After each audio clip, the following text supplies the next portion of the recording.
ఇది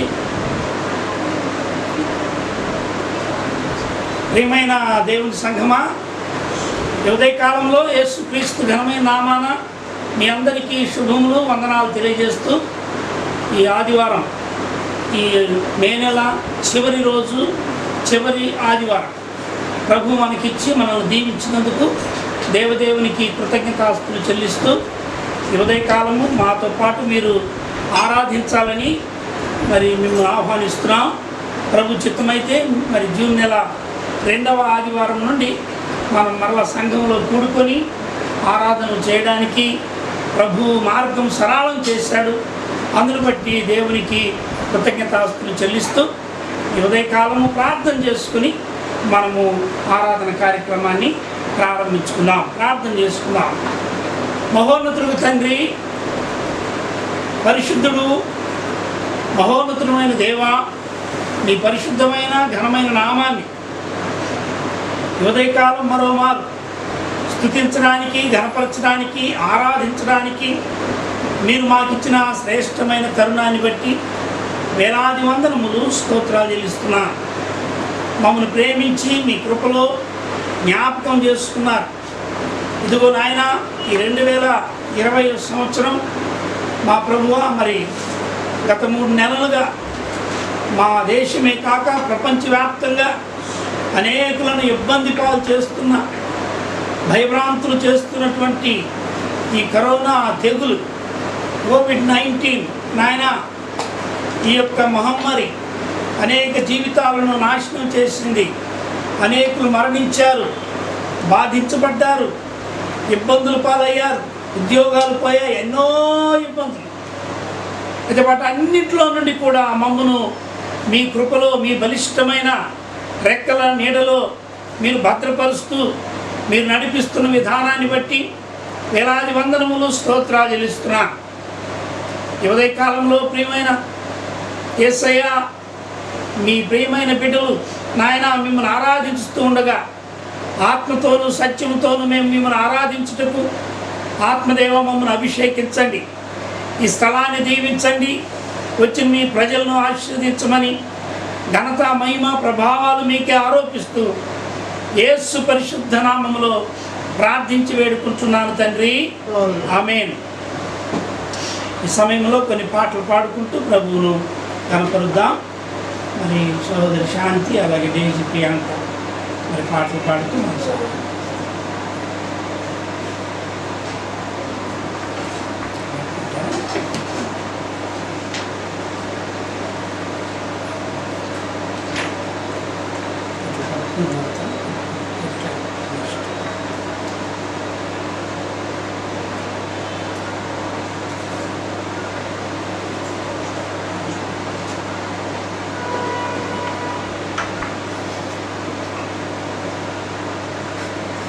స్తుతులకు పాత్రుడు యేసయ్యా, స్తుతికి కీర్తనలు నీకేనయ్యా.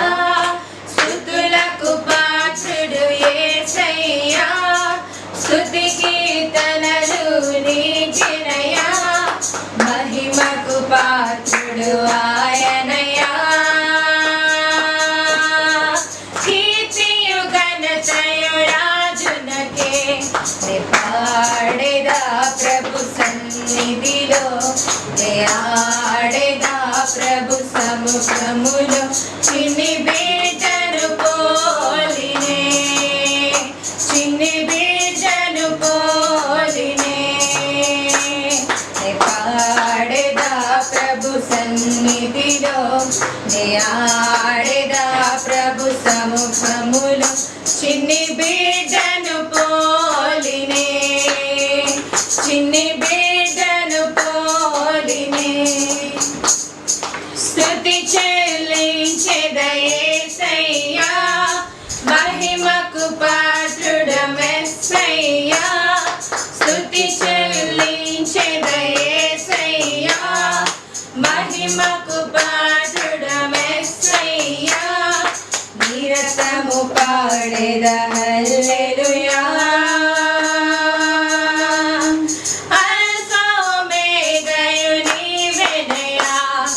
పాడేదా ప్రభు సన్నిధిలో ఆడేదా ప్రభు సముఖములో చిన్ని బిడ్డను పోలినే చిన్ని బిడ్డను పోలినే నే పాడేదా ప్రభు సన్నిధిలో నే ఆడేదా ప్రభు సముఖములో చిన్ని బిడ్డను పోలినే చిన్ని బిడ్డను పోలినే. హల్లెలూయా.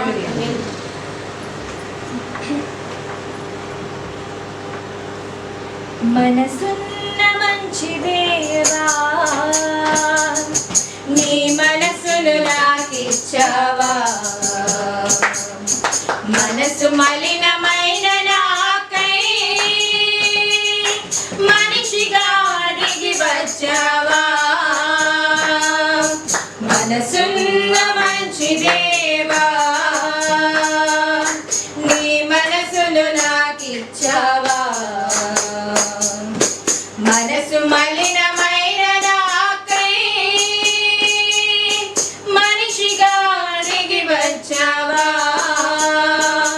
నా మదిని కోవెలగా మలచుకోవయా నా హృదిలో రారాజుగా నిలిచిపోవయా నా మదిని కోవెలగా మలచుకోవయా నా హృదిలో రారాజుగా నిలిచిపోవయా మనసున్న మంచి దేవా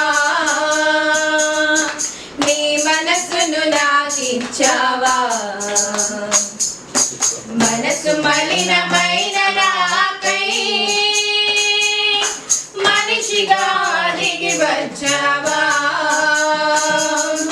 హృదయము వ్యాధితో నిండిన కపట కేంద్రము దానిని గ్రహించుట ఎవరి సాధ్యము హృదయము వ్యాధితో నిండిన కపట కేంద్రము దానిని గ్రహించుట ఎవరి సాధ్యము మనసు మర్మమెరిగిన మహనీయుడా మనసు మార్చగలిగిన నిజ దేవుడా మనసు మర్మమెరిగిన మహనీయుడా మనసు మార్చగలిగిన నిజ దేవుడా నా మదిని కోవెలగా మలచుకోవయా నా హృదిలో రారాజుగా నిలిచిపోవయా నా మదిని కోవెలగా మలచుకోవయా నా హృదిలో రారాజుగా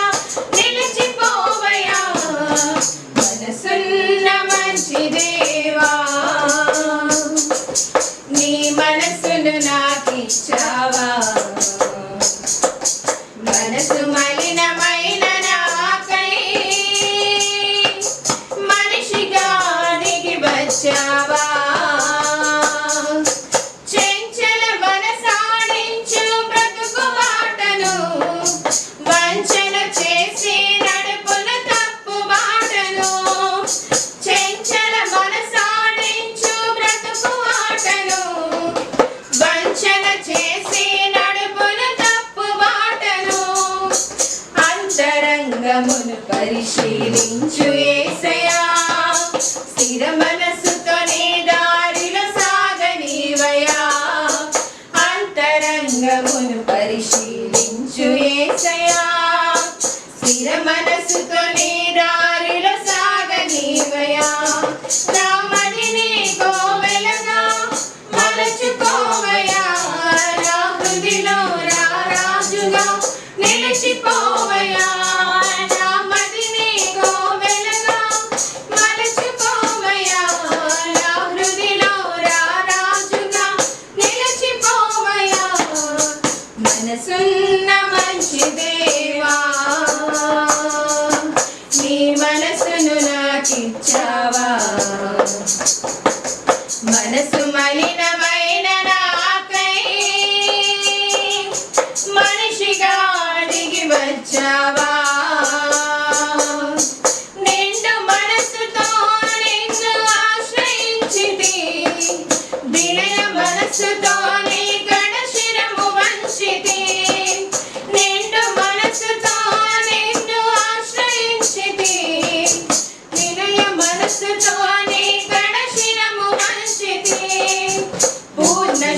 శాంతి గలవానిగా నన్ను మార్చుమా తరతరములకు క్షేమము చేకూర్చుమా పూర్ణ శాంతి గలవానిగా నన్ను మార్చుమా తరతరములకు క్షేమము చేకూర్చుమా రామదిని కోవెలగా మలచుకోవయ్యా నా హృదిలో రారాజుగా నిలిచిపోవయ్యా రామదిని కోవెలగా మలచుకోవయ్యా నా హృదిలో రారాజుగా నిలిచిపోవయ్యా మనసున్న మంచి దేవా నీ మనసును నాకిచ్చావా మనసు మలినమైన నాకై మనిషిగా అడిగి వచ్చావా మనసున్న మంచి దేవా. ప్రియమైన వాళ్ళారా, ఈ ఉదయకాలంలో యేసుక్రీస్తు ఘనమైన నామంలో మీ అందరికీ మరోమారు శుభములు.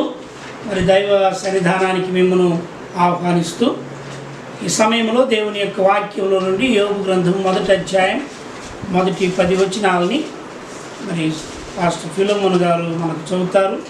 చదివి ప్రార్థన కూడా చేయాలని మనం చేస్తున్నాను. యోబు గ్రంథము 1వ అధ్యాయం 10 వచనాలు.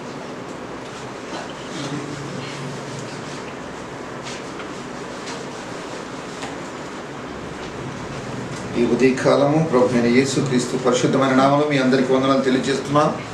బైబిల్ ఉన్నవారు నాతో కలిసి యోబు గ్రంథం మరి పేజీ నెంబర్ 421 పేజీ యోబు గ్రంథం మొట్టమొదటి అధ్యాయము 1 నుండి 10 వచనాలు నేను చదువుతాను. దయచేసి బైబిల్ ఉన్నవారు చూడాలని మనం చేస్తున్నాను. ఊజు దేశమునందు యోబు అని ఒక మనుషుడు ఉండెను. అతడు యథార్థవంతుడు న్యాయవంతుడై దేవుని యందు భయభక్తులు కలిగి చెడుతనమును విసర్జించిన వాడు. అతనికి 7 కుమారులు 3 కుమార్తెలు కలిగిరి. అతనికి 7,000 గొర్రెలను 3,000 ఒంటెలను 500 జతల ఎడ్లను 500 ఆడు గాడిదలను కలిగి బహుమంది పనివారును అతనికి ఆస్తిగా నుండెను. కనుక తూర్పు దిక్కు జనులందరిలో అతడే గొప్పవాడుగా నుండెను. అతని కుమారులందరూ వంతులు చొప్పున అనుదినము ఒకరికొకరు తమ ఇళ్లలో విందు చేయనై కూడినప్పుడు తమ 3 అక్కల చెల్లెలతో తమతో కలిసి అన్నపానం పుచ్చుకోనవలని వారిని పిలిపించుతూ వచ్చిరి. వారి విందు దినములు పూర్తి కాగా యోబు తన కుమారులు పాపం చేసి తమ హృదయంలో దేవుని దూషించిరేమో అని వారిని పిలువనంపించి వారిని పవిత్రపరిచి అరుణోదయమును లేచి వారిలో ఒక్కొక్కరి నిమిత్తమై దహన బలి నర్పించుతూ వచ్చెను. యోబు నిత్యము అలాగున చేయుచుండెను. దేవదూతలు యెహోవా సన్నిధిని నిల్చుటకై వచ్చిన దినం ఒకటి తటస్థించెను.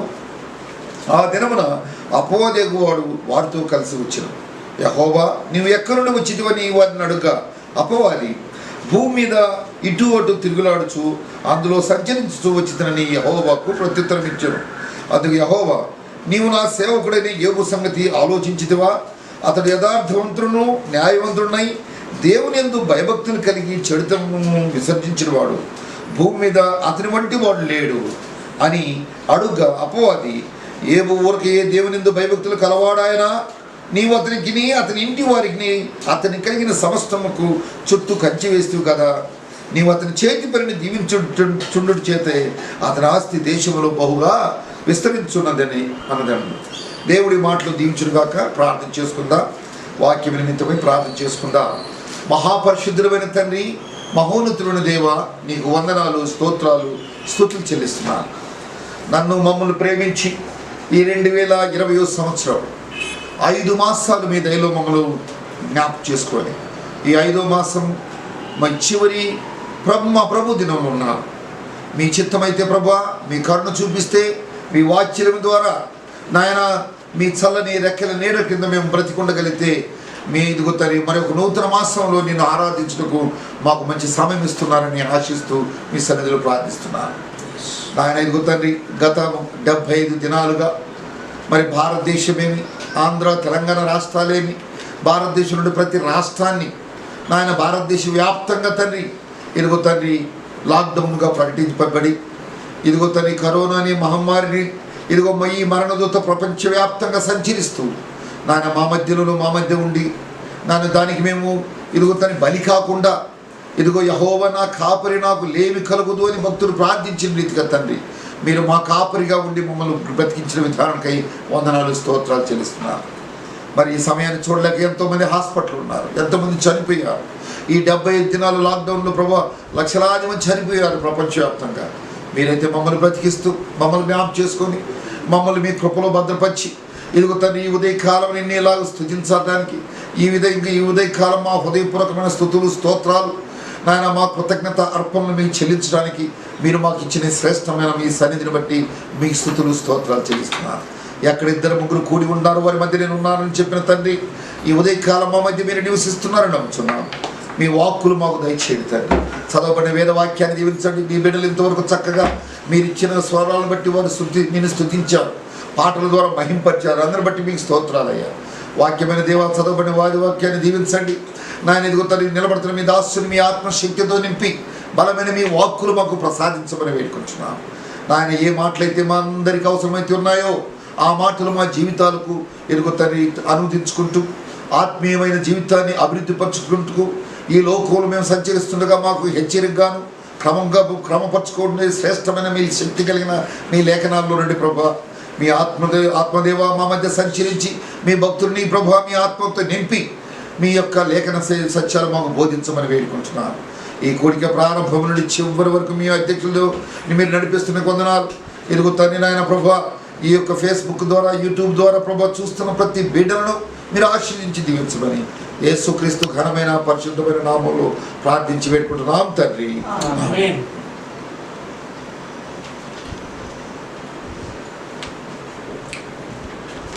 థ్యాంక్ యూ పాస్టర్ గారు.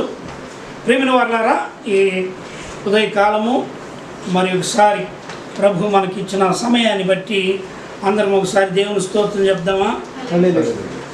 మరి మనం అందరినీ ప్రభు కాపాడి మరి పాస్టర్ గారు ప్రార్థన చేసిన విధంగా 70 దినాల 70 రోజులు ఈ కరోనా ఈ మహమ్మారి మనలందరినీ పట్టి మరి పీడిస్తూ ఉండగా భయభ్రాంతులు చేస్తుండగా ప్రపంచ దేశాలన్నీ కూడా గతంలో 100 సంవత్సరాల క్రితము కొన్ని ఇలాంటి విపత్తులు వచ్చినప్పటికీ అది కేవలము కొన్ని దేశాలకు మాత్రమే పరిమితమైంది.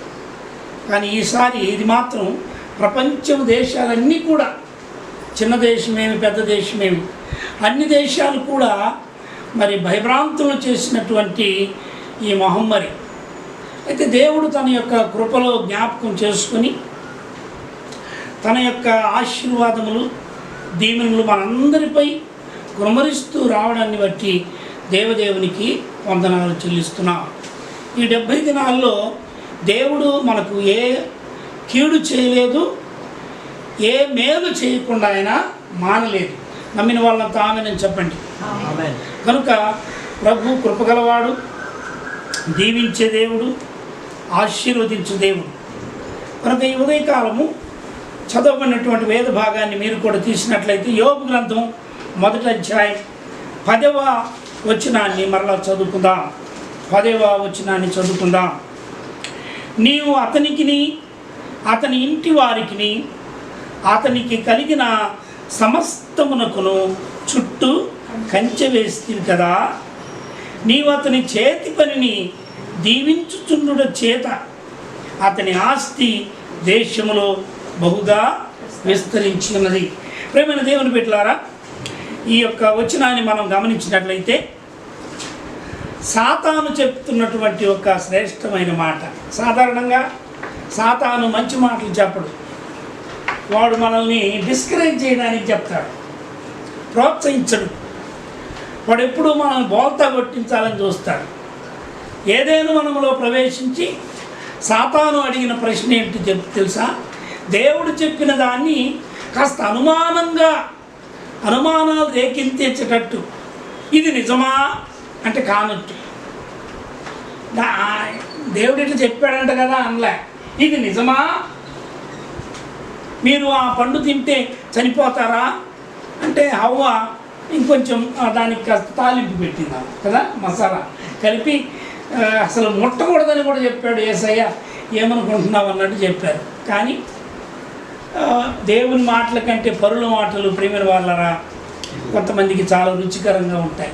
మనం కూడా దేవుని వాక్యం కంటే ఇతరులు చెప్పే మాటల్ని మనము ఎక్కువగా నమ్ముతుంటాం. దేవుని మాటల కంటే ప్రియమైన వాళ్ళరా ఇదిగో మరి కాకమ్మ కథలు చాలా బాగా వినడానికి మనము ఇష్టపడతాం. కనుక ఆదిలోనే మానవుని మోసం చేసినటువంటి ఈ సైతాను భూమి మీద అటు ఇటు తిరుగుతూ ప్రియమైన వాళ్ళరా అంటే మనకేం పని లేదా? లేదు నిజంగా. ఎందుకంటే అందరూ వాడి వశంలో ఉన్నారు కదా, తనకేం పని? కనుక ఇప్పుడు ఎవరితో పని వచ్చిందంటే ఎవరైతే దేవుని యందు భయభక్తులు కలిగి ఉంటారో వారి పని పట్టడానికి వచ్చాడు సాతాను. అందుకే ప్రభు అడిగాడు, నువ్వు ఎక్కడి నుండి వచ్చావంటే అయ్యా నేను భూమి మీద అటు ఇటు తిరుగుతూ వచ్చాను. మరి ఇక్కడ ఏం పని? సరే తిరిగితే తిరిగావు. భూమి మీద ఒక భక్తుడు ఉన్నాడు, నీకు తెలుసా? అతని పేరు యోబు. అతడు ఎలాంటి వాడయ్యా అంటే ఈ దేవుడు ఇచ్చిన గొప్ప సాక్ష్యం ఏంటంటే ప్రియమైన వాళ్ళరా 5వ వచనంలో క్షమించాలి కిందకు వద్దాం మనం 8వ వచనంలో, అందుకు యెహోవా నీవు నా సేవకుడైన యోబు సంగతి ఆలోచించితివా అంటే సైతాను ఆలోచించేవాడు. ఏం ఆలోచిస్తాడు? పేతురు అందుకు అన్నాడు, ఎవరిని మృంగుదుమా అని వాడు తిరుగుతూ ఉంటాడు. వాడి ఆలోచనలు ఎప్పుడు కూడా మోసం చేయడానికి.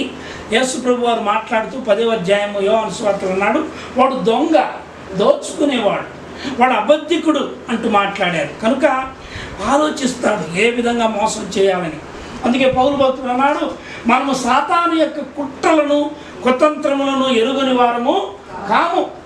కనుక దేవుడిచ్చినటువంటి విచక్షణ ఆ వివేచన జ్ఞానంతో సాతాను యొక్క కుట్రలు మనము భగ్నము చేయవలసిన వారమైనా. కనుక జాగ్రత్త గమనించండి. ఆలోచించితివా అని అడిగినప్పుడు అని ఆయన అతనికి ఏం అతను జవాబు ఇవ్వడానికి చెప్పలేదు. కానీ యోబును గుర్చిన చక్కని సాక్ష్యం 5 లక్షణాలు యోబును గురించి చెప్తున్నాడు. ఏమిటంటే అతడు యథార్థవంతుడు, 2వది న్యాయవంతుడు, 3వది దేవుని యందు భయభక్తులు గలవాడు, 4వది చెడుతనం విసర్జించినవాడు, 5వది అలాంటి వాడు భూమి మీద ఎక్కడా. What a wonderful testimony. దేవుడే సాక్ష్యం ఇవ్వడం కదా, దేవుడే సాక్ష్యం ఇవ్వడం. అందుకే మనం పరలోకం వెళ్ళినప్పుడు దేవుడు మన ఒక్కొక్కరి చరిత్ర చెప్తాడు ఆయన. అందుకే ఈ లోకంలో ఉండగానే తలాంతుల గురించి మాట్లాడుతూ ఆ 10 తలాంతులను సంపాదించిన వాడిని గురించి ఆ యజమానుడు ఏమని చెప్పాడో తెలుసా? బలా నమ్మకమైన మంచి దాసుడా. కనుక ప్రియమైన వాళ్ళరా యోబును గురించినటువంటి శ్రేష్టమైన సాక్ష్యం విన్న తరువాత సాతాను యొక్క మాటలు, సాతాను కూడా 10వ వచనం చూస్తున్నాం. ఏం చెప్పాడు? నీవు అతనికిని 10వ వచనం అతని ఇంటి వారికిని అతనికి కలిగిన సమస్తమునకును చుట్టూ కంచె వేస్తివి కదా. అది ఈ ఉదయకాలం ప్రియమైన వాళ్ళ మనం అందరము ఒక విషయంలో ప్రభువును స్తుతిస్తూ ఘనపరచవలసిన విషయం ఏంటంటే దేవుడు మన చుట్టూ ఏం చేసిందంట? కంచె వేసి. దెర్ ఇస్ ఎ ఫెన్స్ లేక ప్రాకారం కదా. ఒక వచనం ఉంది సామెతల్లో, ప్రాకారం లేక పాడైన పట్టణం ఎంతో తన మనస్సును స్వాధీనం చేసుకోలేని వాడు అంతే. అంటే ప్రాకారము ఏం జరుగుతాయి అంటే మన మనస్సులను స్వాధీనపరుస్తుంది. ప్రాకారము మనకు కావలి కాస్తుంది. ప్రాకారము ఎవరు రాకుండా ఆపుతుంది. అందుకే యేసు ప్రభు అన్నాడు, నేను మీ చుట్టూ ప్రాకారము కట్టాను కనుక ఎవడైనా లోనికి రావాలంటే నేనే మార్పు. మిమ్మల్ని ఎవడైనా టచ్ చేయాలంటే నా ద్వారానే రావాలి. మిమ్మల్ని ముట్టినవాడు నా కనుగుడ్డును ముట్టినవాడని ప్రభు చెప్పాడు. కనుక ఇది నాన్న దేవుడు మన చుట్టూ కంచె వేయడానికి గల కారణం ఏంటి? నేను 3 కారణాలు లేక 4 కారణాలు ఈ ఉదయకాలం మీ మధ్యకు తీసుకురావడానికి ఇష్టపడుతున్నాను. దేవుడు మన కంచె నిజంగానే ఈ 70 దినాలు దేవుడు కంచె వేశాడు. ఈ పట్టణంలో ఎంతోమందికి మనము అప్పుడప్పుడు మరి మన అవసరాలను బట్టి బయటికి వెళ్ళవలసి వస్తుంది. వస్తువులు కొనుక్కోవాలి, తినుబండారాలు తెచ్చుకోవాలి, మరి మెడిసిన్స్ కావాలి, హాస్పిటల్కి వెళ్ళవలసి వస్తుంది. వీటన్నిటిలో బయటికి వెళ్ళి వచ్చినప్పుడల్లా కూడా దేవుని యొక్క వాగ్దానం ఏంటి తెలుసా? నీ రాకపోకల్లో నేను తోడుగా ఉంటాను అన్నాడు. మాట తప్పని దేవుడు. ఈ 70 దినాలు దేవుడు తన అమూల్యమైనటువంటి ప్రేమతో మనకు ఒక పెద్ద కంచె వేశాడు. కంచె దేనికి సూచన అంటే భద్రత సూచన, ప్రొటెక్షన్ ఆఫ్ ది లార్డ్. ఆ కంచె ఎలా ఉంటుందో తెలుసా? దయచేసి కీర్తన గ్రంథంలో ఒక భాగాన్ని మనం చదువుకుందాం. 34వ కీర్తన 6వ వచనము 7వ వచనం కూడా చదువుకుందాం. ఈ దీనుడు మొర్రపెట్టగా ఆలకించెను, అతని శ్రమలన్నిటిలో నుండి అతని రక్షించెను. యెహోవాయందు భయభక్తులు గల వారి చుట్టూ ఆయన దూత కావలి ఉండి వారిని రక్షించెను. అది ఈ కంచె ఎలాంటిదంటే కావలి కాస్తూ రక్షించే కంచె. ఈ కంచె ఎలాంటిదంటే ఎవడునూ నీ మీదికి రాకుండా. యెషయా గ్రంథం దయచేసి 26వ అధ్యాయానికి వద్దాం. దయచేసి ఒక్కసారి యెషయా గ్రంథంలోనికి వద్దాం. చూడండి, యెహోవాను నేను 27:3 వచనం. యెహోవాను నేను దాని కాపు చేయుచున్నాను, ప్రతి నిమిషమున నేను దానికి నీరు కట్టుచున్నాను. ఎవడును దాని మీదికి రాకుండానట్లు దివారాత్రము దానిని కాపాడుచున్నాను. దేవుని స్తోత్రం కలుగును గాక. ప్రియమైన వాళ్ళారా, ఈ మాటలు చదివినప్పుడు మన దేవుడు మనల్ని గురించి ఎంతగా ఆలోచన చేస్తున్నాడు. సాతానుకు అడిగాడు ప్రభు, నువ్వు నా సేవకుని గురించి ఆలోచన చేసావంటే వాడి ఆలోచన నాశనం చేయడానికి చేస్తాడు. కానీ దేవుని యొక్క ఆలోచన మనల్ని కాపాడడానికి. నిన్ను కాపాడువాడు కునుకడు నిద్రపోడు, ఇశ్రాయేలును కాపాడువాడు కునుకడు నిద్రపోడని దేవుని యొక్క వాక్యం మనకు సెలవిస్తుండగా ఆయన నడిపించిన విధానం. ప్రియమైన వాళ్ళరా, ఆసాపు తన యొక్క కీర్తనలు రాస్తూ 78వ కీర్తనలో ప్రియమైన వాళ్ళారా దేవుని యొక్క బిడ్డల్ని ఆయన నడిపించినటువంటి విధానం, ఏ విధంగా కాపు కాశాడో, ఏ విధంగా మరి వారు మాటి మాటికి దేవుని శోధించిన ప్రియమైన వాళ్ళారా విరోధముగా మాట్లాడినప్పటికీ మరి ప్రభు మరి దేవుని యొక్క కృప వారికి అనుగ్రహించాడు. దయచేసి మనము నా 78వ కీర్తన 50వ వచనాన్ని దయచేసి చదవాలని మనం చేస్తున్నాం. చేసను మరణము నుండి వారిని తప్పింపక వారి జీవమును తెగులునకు అప్పగించిన. అది జాగ్రత్త గమనించండి. దేవునికి ఎదురు తిరిగిన వారిని, దేవుడు లేడు అన్న వారిని, దేవుని యొక్క మార్గాల్లో లేని వారిని అంట వారి జీవమును ఎవరికి అప్పగించాడు? తెగులునకు అప్పగించాడు. అమెరికా దేశంలో లక్షలాది మంది చనిపోయారు. వాళ్ళలో చాలామంది క్రైస్తవులు కూడా ఉండవచ్చు. కారణం వారు దేవుని యొక్క మహోగ్రతకు గురయ్యారు. దేవుని యొక్క మార్గాల్లో ఉండక దేవునికి ఎదురు తిరిగారని మనం జ్ఞాపకం. ఎందుకంటే చూడండి, వారంట 22వ వచనాన్ని దయచేసి చూడండి. 78వ కీర్తన 22వ వచనం. వారు దేవుని యందు విశ్వాసం ఉంచకపోయిరి, ఆయన దయచేసిన రక్షణ యందు నమ్మిక ఉంచలేదు. అది దేవుడు కాపాడు దేవుడు. ఆయన సాతానే చెప్తున్నాడు, ఎవరో చెప్పడం ఎందుకు, అందరినీ పాడు చేసేవాడు అంటున్నాడు. నీవు అతడు భయభక్తులు కలిగి ఉండడానికి కారణం ఏంటంటే అతని చుట్టూ నువ్వేం చేసావు? కంచె వేసావు. దేవుడు మన చుట్టూ కంచె వేసే దేవుడు. దెర్ ఈజ్ ఎ ఫెన్స్ కదా. ఒకసారి ఈ స్టోరీ నేను చాలాసార్లు చెప్పుంటాను. ఒక భక్తుడు అరణ్యములో ప్రయాణమై వెళ్తుండగా అతన్ని చూసి దొంగలు దోచుకోవాలని వెంటబడ్డారు. అందులో అతను వేరే దేశస్తుడు, సూట్ కేసు ఉంది, దానిలో బాగా డబ్బులు ఉన్నాయని అనుకున్నాడు. నేను నా జాగ్రత్త గమనించింది. దోచుకోవాలని ప్రయత్నం చేస్తూ ఉండగా చీకటి పడింది. ఆ మిషనరీకి ఇంకా ముందుకు పోవడానికి ఇష్టం లేక చీకట్లో పడుకొని నిద్రపోతూ ఉన్నాడు. అబ్బా భలే సమయం దొరికింది, ఇది మనం అతను చంపైనా అతని దగ్గర ఉన్నటువంటి ధనాన్ని దోచుకుందామని అతను నిద్రపోనిచ్చి ఆ 4 దొంగలు ప్రేమ వాళ్ళరా ఆ దోచుకోవడానికి వచ్చినప్పుడు అతని దగ్గరికి వెళ్ళేసరికి అందరు కింద పడ్డారు. ఇదేంటి షాక్ కొట్టినట్టు మరలా వెనక్కి వెళ్ళారు. మరలా వెళ్ళేసరికి వాళ్ళు చూసినటువంటి దృశ్యము వారిని ఆశ్చర్యపరిచింది. ఏంటో తెలుసా, ఆయన చుట్టూ 12 దేవదూతలు అగ్ని ఖడ్గములు పట్టుకొని చుట్టూ కంచెలాగా ఉన్నారు.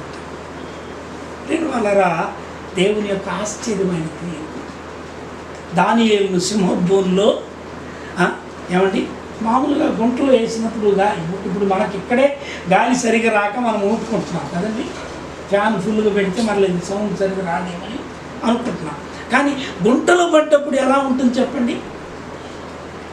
అలాంటి పరిస్థితుల్లో ఒక భక్తుడు అన్నాడు, సింహాలంట వాటి జూలుతో విసనగర్రలాగా దానియేలుకు గాలి వచ్చేటట్టు చేసి అంట.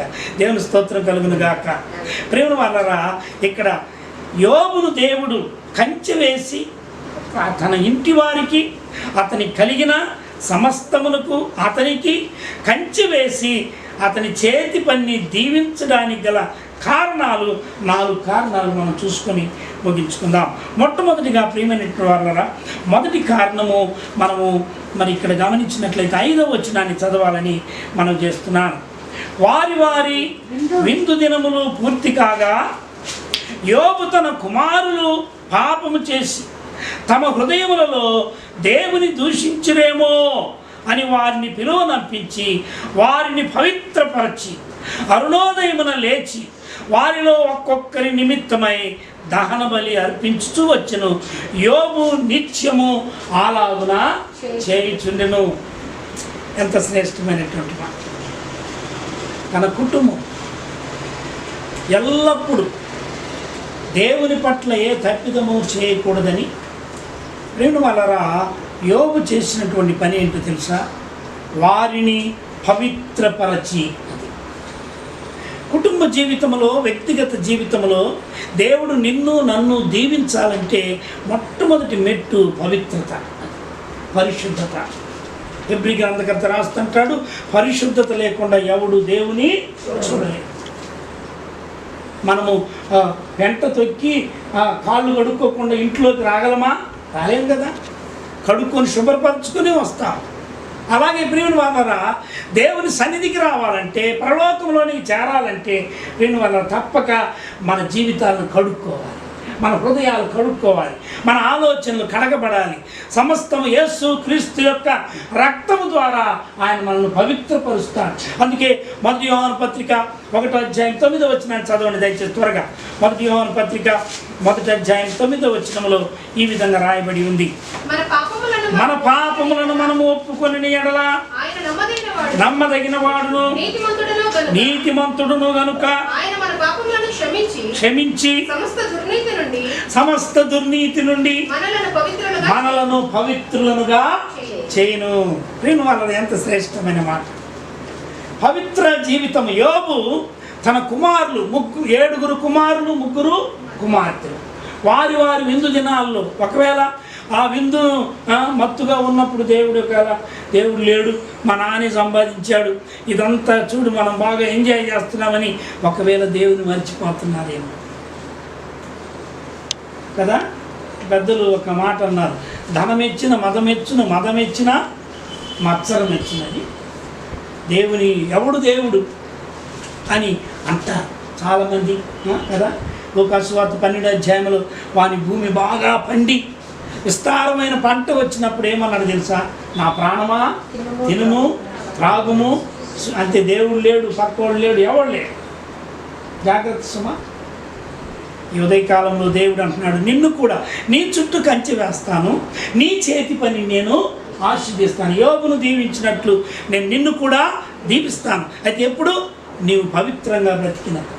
దేవుడు నిన్ను నన్ను మనము పత్రికల్లో చూసినప్పుడు పౌలు రోమా పత్రిక నుండి మనము ప్రతి పత్రిక చదివినప్పుడు ప్రారంభాలు ఎలా ఉంటాయి, ఫలాని సంఘంలో ఉన్న పరిశుద్ధులకు అని పరిశుద్ధులు అంటే మనకున్నటువంటి పేరు ఏంటి తెలుసా?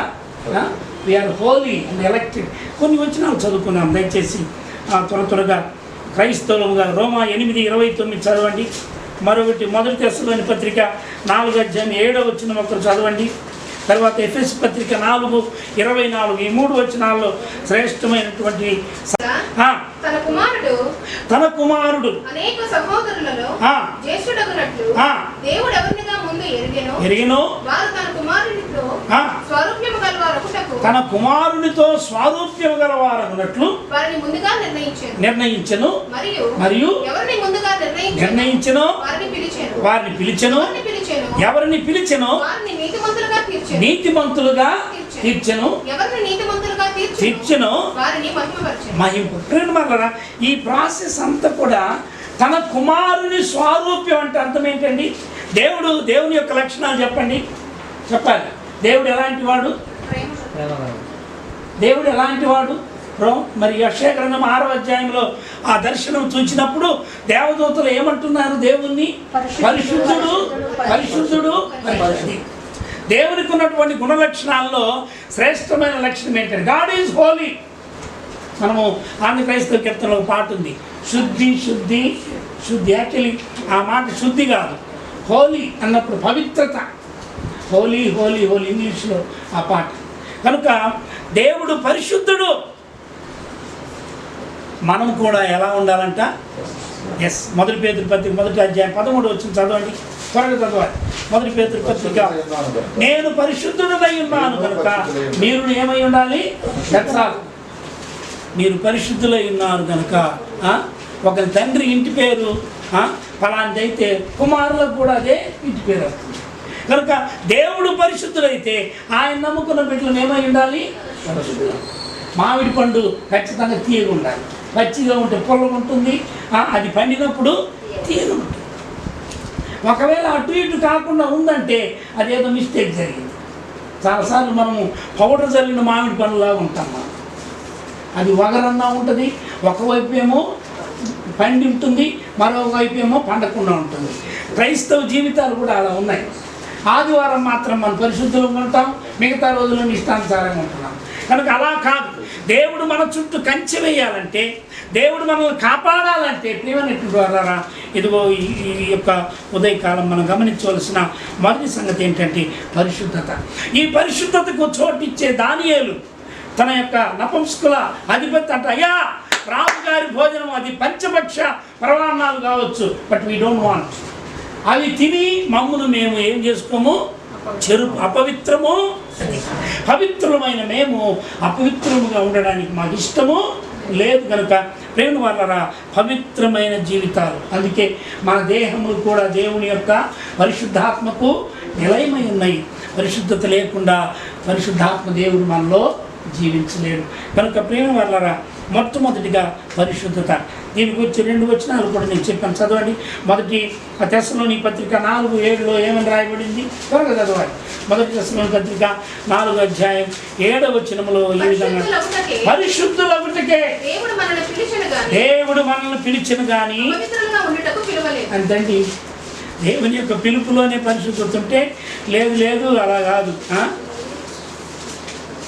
ఒకసారి హంసలు చాలా చక్కగా, హంసలు బాగుంటాయి. ఎంతమంది చూశారు హంసల్ని? స్వాన్ ఎంతో చక్కగా తెల్లగా చాలా బాగుంటాయి. పంది వచ్చి అడిగిందంట హంసల్ని, మీరు ఇంత తెల్లగా ఉన్నారు, ఎట్లా మరి ఇంత బాగున్నారు, చాలా అందంగా కనపడుతున్నారు అంటే, అవునండి మేముండే స్థలం చాలా శుద్ధిగా ఉంటుంది, పరిమళాలు ఉంటాయి, చాలా బాగుంటుంది, మంచి చల్లని పరిమళ వాసన కలిగిన పూలు చుట్టూ ఉంటాయి, తెల్లగా ఉంటుంది, హిమాలయ పర్వతాల మీద మేము ఉంటాం కనుక అక్కడ ఉంటే మరి నేను కూడా రావచ్చా అని అడిగిందంట పంది. ఎందుకు రాకూడదు? ఖచ్చితంగా రావచ్చు, నువ్వు కూడా మాలాగా నువ్వు ఉండొచ్చా అంటే, ఒక్క ప్రశ్న చివరిది ఏంటంటే, అక్కడ కూడా మురికి గుంటలు ఉన్నాయా అని అడిగిందంట. హిమాలయ పర్వతాల్లో కూడా దానికి ఏం కావాల్సి వచ్చింది?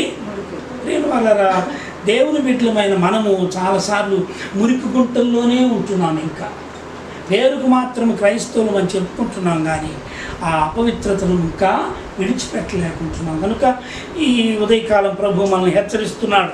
యోబు వలె నీ చుట్టూ కూడా కేవలం ఈ కరోనా దినాల్లోనే కాదు, ఆ తరువాత కూడా మరి రాబోయేటువంటి దినాలన్నీ కూడా కృపాక్షేమములు మీకు కలగాలంటే, నేను మిమ్మల్ని దీవించాలంటే మీ జీవితాల్లో ఉండవలసింది ఏమిటంటే పరిశుద్ధత. యోబు అలాగ చేశాడు. కనుక సాతాను యొక్క మరి కుయుక్తులను బట్టి, సాతాను శోధనను బట్టి కుమారులందరూ చనిపోయినా, కుమార్తెలందరూ చనిపోయిన తర్వాత దేవుడు మరలా 7 కుమారులను 3 కుమార్తెలనిచ్చి దేవుడు దీవించాడు. అందును బట్టి దేవునికి స్తోత్రం కలుగును గాక. రెండవదిగా దయచేసి చూడండి, 8వ వచనం చదువుకుందాం. రెండవ కారణం దేవుడు ఎందుకు కంచి వేశాడో 8వ వచనంలో రాయబడి ఉంది. అందుకు యెహోవా, నీవు నా సేవకుడైన యోబు సంగతి ఆలోచించితివా? అతడు యథార్థవర్తనుడును న్యాయవంతుడును దేవుని యందు భయభక్తులు గలవాడు. రెండవదిగా ప్రేమ వాళ్ళరా యథార్థత. అది పరిశుద్ధుడైనటువంటి దేవుని బిడ్డ ఎలాంటి వాడై ఉండాలంటే యథార్థవంతుడై ఉండాలి. యథార్థవంతుల ప్రార్థన అంట దేవునికి ఆనందదాయకం. యథార్థవంతుని నోట్లో నుండి వచ్చిన ప్రార్థన, ఆ పెదవుల్లో పలికిన ప్రార్థన దేవుడు అంగీకరిస్తాడంట. అందుకే దావీదు ఒక ప్రశ్న వేస్తూ తానే జవాబిచ్చాడు. ఎక్కడ 15వ కీర్తనలో దయచేసి చూడండి. యెహోవా, నీ గుడారములలో అతిథిగా ఉండదగిన వాడెవడు, నీ పరిశుద్ధ పర్వతం మీద నివసింపదగిన వాడెవడు అంటూ జవాబు, యథార్థమైన ప్రవర్తన కలిగి నీతిని అనుసరించుచు అది ప్రేమ వాళ్ళరా యథార్థత. Honesty is the best policy అని అక్కడక్కడ రాసి ఉంటారు. ఆనెస్టీలో యథార్థత, నమ్మకత్వం కదండి, ఎన్నో ఉన్నాయి. నమ్మకమైన వానికంట దేవుడు దీవెనలు మెండుగా ఇస్తాడు. అందుకే యోబు దీవించాడు. యోబు ఒకప్పుడు మనము యోబు గ్రంథాన్ని చదువుతూ పోతే ఆయన ఒకసారి అంటాడు, అధ్యాయం 35 ఇక్కడ, నేను ఎలా ఉన్నానంటే అందరికీ నీడగా ఉన్నాను, నా రొట్టె విరిగి నేతిలో పడినట్టయింది. యవనస్తులు నన్ను చూసి భయపడేవారు, నా ఎదురుగా రావడానికి వారి చేతగా. కానీ ఇప్పుడైతే అతనికి వచ్చినటువంటి జబ్బు, ఈ నాశనం అంతా చూసి ఎంతగానో బాధపడుతున్నట్టుగా చెప్పుకొచ్చాడు. జాగ్రత్త గమనించండి ప్రేమిన వాళ్ళరా. మొదటిగా పరిశుద్ధత, రెండవదిగా ప్రేమిన వాళ్ళరా ఏం కావాలండి? యథార్థం. యోబుని గురించి దేవుడిచ్చిన సాక్ష్యం అదే. నీవు తెలుసా, అతడు యథార్థవర్తనుడు, న్యాయవంతుడు, దేవుని యందు భయభక్తులు కలిగి చెడుతనమును విసర్జించినవాడు. మూడవ లక్షణం చూసుకుని మనం ముగించుకుందాం. మూడవ లక్షణం ఏమిటాయి అంటే ప్రేమ వాళ్ళరా, అతడు ఎలాంటివాడు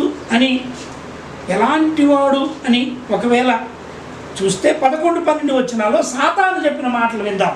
చదవండి.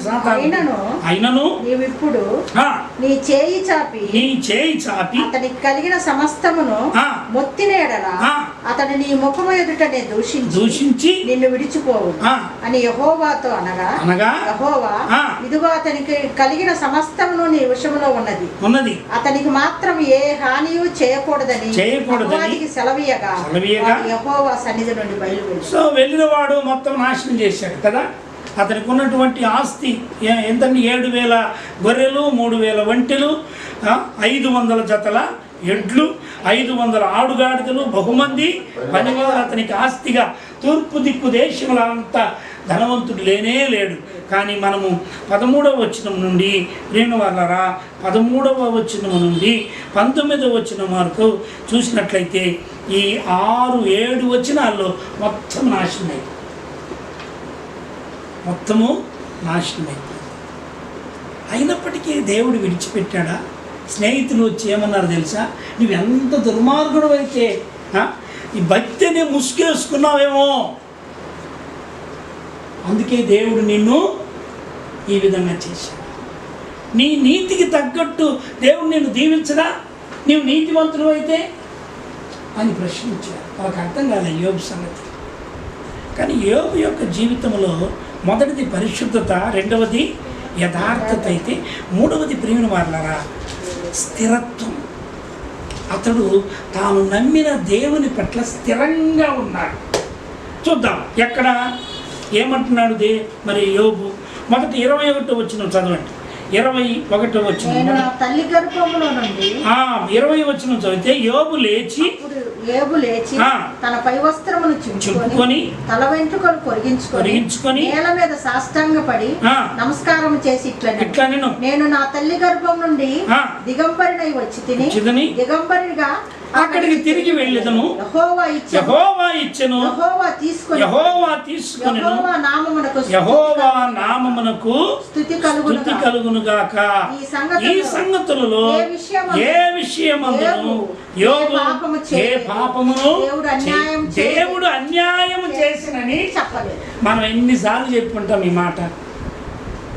దేవుడు మమ్మల్ని దీవించట్లేదు, దేవుడు మమ్మల్ని కనికరించట్లేదు, 20-30 ఏళ్ళు దాటిపోయిన ఒక చర్చి కూడా ఇవ్వలేదు కదా, ఒక ఇల్లు లేదు, వాకిల్ లేదు. ఎన్నిసార్లు మనం అనుకుని ఉంటాం మన హృదయం. కానీ యోబు ఎన్నడూ అన్నీ పోగొట్టు సమస్తం నష్టపోయిన తర్వాత కూడా తన యొక్క విశ్వాసములో దేవుని యందు గల నమ్మకంలో అతను ఎన్నడూ సరైనవాడు కాడు. దాన్ని జాగ్రత్త గమనించండి. భార్య వచ్చి చెప్పినప్పుడు ఏమంటుందో చూద్దాం.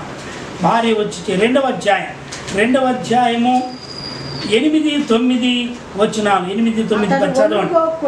అతను ఒళ్ళు గోక్కుకొనుటకై చెల్లపెంకు తీసుకుని బూడిదలో కూర్చుండగా అతని భార్య వచ్చి నీవు ఇంకనూ యథార్థతను వదలకుందువా, దేవుని దూషించి మరణము కమ్మనెను. అందుకు అతడు మూర్ఖురాలు మాట్లాడినట్టు నీవు మాట్లాడుచున్నావు. మనము దేవుని వలన మేలు అనుభవించుదుమా, కీడు అనుభవించ తగదా అనెను. ఈ సంగతులలో ఏ విషయమందును నోటి మాటతోనైనను పాపము. వాటి వండర్ఫుల్ టెస్టిమనీ.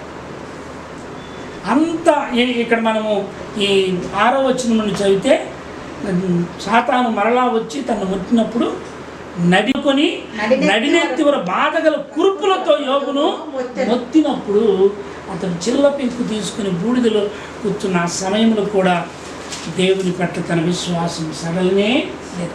కనుక ఈ ఉదయకాలం దేవుని బిడ్డలమైన మనకు ఉండవలసిన 3 లక్షణాలు. 1 పరిశుద్ధులుగా ఉండడానికి దేవుడు పిలిచాడు. 2వది యథార్థవంతులుగా యోబు వలె ఉండడానికి దేవుడు వాళ్ళని ఏర్పాటు చేసుకున్నాడు. 3వదిగా మన విశ్వాసం స్థిరముగా ఉండాలంటే 2 విషయాలు చాలా అవసరం.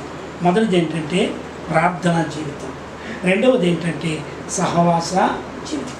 దేవునితో మాట్లాడుతూ ఉండాలి, దేవునితో సహవాసం చేయాలి, భక్తులతో సంఘముతో కలిసి మనము ప్రార్థనలో ఉండాలి, అదే సమయంలో సహవాసంలో ఉండాలి. మరి అపోస్తుల కార్యం 2:42 ఏం చదువుతామంటే వారు విశ్వసించిన వారందరూ అపోస్తుల బోధయందును సహవాసమందును రొట్టె చేయకుందును ప్రార్థన చేయండి ఎడతెగక. మరి ఈ ఉదయకాలం ప్రభు నీతో మాట్లాడినట్లయితే, దేవా నన్ను కూడా యోగులాగా ఈ 70 దినాలు నీవు కంచి వేసి ఇక ముందు కూడా ఈ మహమ్మారి పోలా. ఇది ఎలా ఉందంటే ఈ కరోనా అది వివిధ రూపాలు దాల్చుతుంది. అదేదో చిన్నపిల్లలకి ఇంకొకటి వచ్చిందంట, దాని పేరు కవసాకి. మరి అదేవిధంగా ఇంకొక రూపం ఏది తీసుకుంటుందో మనకు తెలియదు. ఏదేమైనా కావచ్చు, కానీ ప్రేమ వారరా దేవుని యొక్క వాగ్దానం మనకుంది. నీవు అతనికి, అతని ఇంటి వారికి, అతను కలిగిన సమస్తమునకు ఏమేశావు? చుట్టూ ఏమేశాడు దేవుడు? కంచె వేశాడు. సో కంచె వేసిన దేవుడు కాపాడే దేవుడు, కరుణించే దేవుడు, పోషించే దేవుడు, ఆరోగ్యం ఇచ్చే దేవుడు, దీవించే దేవుడు. యోబును ఎలాగూ దేవుడు దీవించి మరలా 7 కుమారులు 3 కుమార్తెలు, అతను కలిగిన ఆస్తిని మరలా దేవుడు అనుగ్రహించి 2 దీవెనలు ఎలాగూ అనుగ్రహించి దీవించాడు. ఈ ఉదయకాలమున ఈ వాక్యం వింటున్న మనందరినీ కూడా ప్రభు అట్లు దీవించాలంటే ఈ 3 లక్షణాలు మనకు ఉండాలి. మొదటిది పరిశుద్ధత, 2వది యథార్థత, మూడవది విశ్వాసంలో స్థిరత్వం. పౌలు కూడా అంటాడు, మీరు స్థిరులుగా ఉండండి, స్థిరులుగాను కదలని వారును ప్రభు కార్యాభివృద్ధి అందు ఎప్పటికీ ఆసక్తులై ఉండమని కొరింథీ సంఘాన్ని హెచ్చరించారు. మనం కూడా మరి హెచ్చరికలను పాటిస్తూ ప్రభువా మాకు కూడా అలాంటి జీవితం జీవించమని ప్రభుని అడిగినట్లయితే ప్రభు తప్పక అలా దీవించడానికి ఇష్టపడుతుండగా ప్రార్థన చేసుకుని మనం ముందుకు సాగిపోదాం. దయచేసి అందరం తలలు వంచి కళ్ళు మూసుకుందాం. ఈ సమయంలో ప్రభు నీతో మాట్లాడి ఉన్నట్లయితే ప్రభు నాతో మాట్లాడినందుకు నీకు వందనాలు నాయన. యోగును దీవించిన దేవుడు నన్ను కూడా దీవిస్తున్నాడు, నన్ను కూడా ఆశీర్వదిస్తాడు. నా జీవితంలో కూడా మా కుటుంబాలకు కూడా కంచె వేస్తున్నాను ఆయన. మా కుటుంబాల్లో కూడా మేలు చేశావు. 70 దినాల నుండి నీవు మేలు చేస్తూనే వస్తున్నావు. ఏ కీడు మాకు చేయలేదు, ఏ లోటు మాకు రానియలేదు. మేము ఎన్నడూ పస్తు పడుకోలేదు నాయన. పోషించు. ఎంతోమంది ఆహారం లేదు చనిపోయిన వారు ఉన్నారు, ఎంతోమంది ఎండకు ఈ తీవ్రతకి చనిపోయిన వారు ఉన్నారు, అనారోగ్యంతో కుమిలిపోయిన వారు ఉన్నారు. కానీ ప్రభు మన పట్ల అలా చేయలేదు కనుక దేవదేవునికి కృతజ్ఞతాస్తులు చెల్లిస్తూ మనం ముందుకు సాగిపోదాం. మహోన్నతుడు తండ్రి, పరిశుద్ధుడు దేవా, నీ ప్రేమ ఎంత గొప్పది నాయన. మా పట్ల నీకున్నటువంటి తలంపులు విస్తారమని మీ లేఖనాలు బోధిస్తున్నాయి. మేము నీ యందు విశ్వాసం ఉంచి మమ్మల్ని ఎన్నుకున్నటువంటి నీవు నీతిమంతులుగా తీర్చి మమ్మల్ని మహిమపరచామని, పరిశుద్ధులుగా పిలుచుతున్నామని, పరిశుద్ధులుగా ఉండుటికే మీరు పిలువబడ్డారని మీ లేఖనాలు బోధిస్తున్నాయి. ప్రతివాడు తన పవిత్రతను కాపాడుకుడు, తన ఘటమును ఎలాగూ కాపాడుకునవలనో జాగ్రత్త పడమని మా మాటలో, మా ఆలోచనలో, మా క్రియల్లో ఆయన పవిత్రత ఉండులాగిన యోగు వలె మమ్మల్ని దీవించమని ప్రార్థన చేస్తూ ఈ వర్తమానమైనటువంటి బిడ్డలందరూ కూడా స్థిరమైనటువంటి నమ్మకంతో, విశ్వాసంతో మీ పట్ల యథార్థంగా ప్రవర్తిస్తూ పవిత్రమైన జీవితాలతో మీ పరలోకము దీవెనలు పొందుటకు అర్హులగున్నట్లు దీవించమని యేసు నామములో ప్రార్థించి వేడుకుంటున్నాను తండ్రి. తండ్రి, కుమార, పరిశుద్ధాత్మ త్రియేక దేవుని దీవెనలు మనతో తోడై నడిపించునుగాక.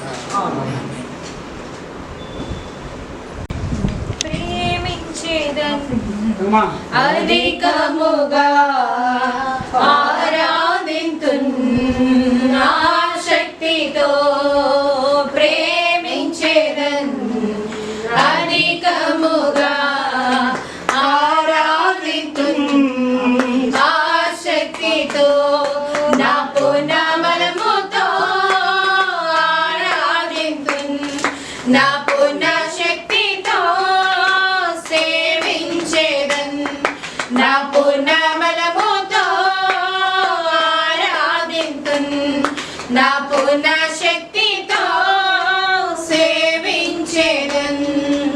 ఆరాధన ఆరాధన ఆరాధన ఆరాధన ఆరాధన ఆరాధన యేసయ్యా ఆరాధన ఆరాధన. యెహోవా రఫా, యెహోవా రఫా, స్వస్థపరచవే వందనమయ్యా. యెహోవా రఫా, యెహోవా రఫా, స్వస్థపరచవే వందనమయ్యా. నన్ను స్వస్థపరచవే వందనమయ్యా, నన్ను స్వస్థపరచవే వందనమయ్యా. నా పూర్ణబలముతో ఆరాధింతున్, నా పూర్ణ శక్తితో సేవించేదన్, నా పూర్ణబలముతో ఆరాధింతున్, నా పూర్ణ శక్తితో సేవించేదన్. ఆరాధన ఆరాధన